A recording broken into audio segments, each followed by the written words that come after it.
జాతి బిడ్డలు మొన్నటి రోజు మాకు ఆంధ్రాకు వచ్చి చెప్పారు, ఆయన ఉండబట్టే మాకంత ధైర్యం వచ్చింది అంటూ. సరే, ఆయన మాట్లాడిన మాట వల్ల తప్పంటే నిజంగా అది క్షమార్హుడే, దాంట్లో సందేహం లేదు. తెలంగాణ వాళ్ళు బాధ కలిగితే. కానీ తెలంగాణ నుంచి వచ్చాడు ఆయన, తెలంగాణ జెండా పట్టుకున్నాడు. అక్కడి నుంచి వచ్చాకే మా ఆంధ్రాకి ఈరోజు ఊపిరి వచ్చింది. తెలంగాణలో ఎగిరిన జెండా ఆంధ్రాకి అండదండ అంటూ ఒక పాట వస్తే అన్నాడు, కరెక్ట్ కరెక్ట్, ఫస్ట్ అక్కడ ఎగరేసిన జెండా అన్నాడు. సో తప్పెంతో ఒప్పెంతో మీకు బాధ కలిగితే తప్పులేదమ్మా, నిజంగా దాన్ని పూర్తిగా ఖండించదగిందని నేను కూడా మనస్ఫూర్తిగా భావిస్తాను. ఎందుకంటే నిజంగా మీరు చెప్పినట్టు తెలంగాణలో మన పిల్లలు ఉద్యోగాలు చేసుకున్నారు, చదువుకున్నారు, మనం ఆంధ్రలోనే ఉన్నాం. మనకి ఇంకా రాజధాని మనకి ఇంకా డెవలప్ అవ్వలా. ఎప్పటికవుతుందో మనం చూస్తామో లేదో మాకైతే నమ్మకం లేదు.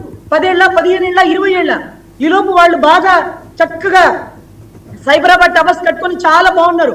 అలాని మేము ఎప్పుడు బాధపడం, మాకు కూడా అవుతుంది, ఇవాళ కాకపోతే రేపు అవుతుంది. నిన్నగాక మొన్నే కదా పుట్టిన బిడ్డ చిన్నగా ఎదుగుతాడంటూ మేము ఓపిక చూస్తున్నాం.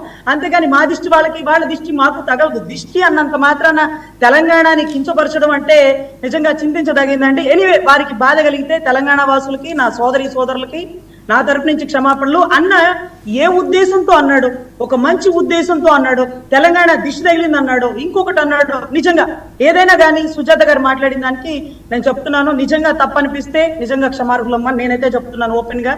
ఎందుకంటే స్వయంగా చెప్తున్నా, మా అత్తగారు నా దిష్టి నా కూతురిది అంటే తగులుతుందంటే, నా దిష్టి కూడా నా కూతురికి తగులుతుందా అంటే ఒక పదం, అది ఒక పదజాలం, ఒక బూతు కాదు, ఒక విమర్శ కాదు, ఒక జాతిని ఉద్దేశించి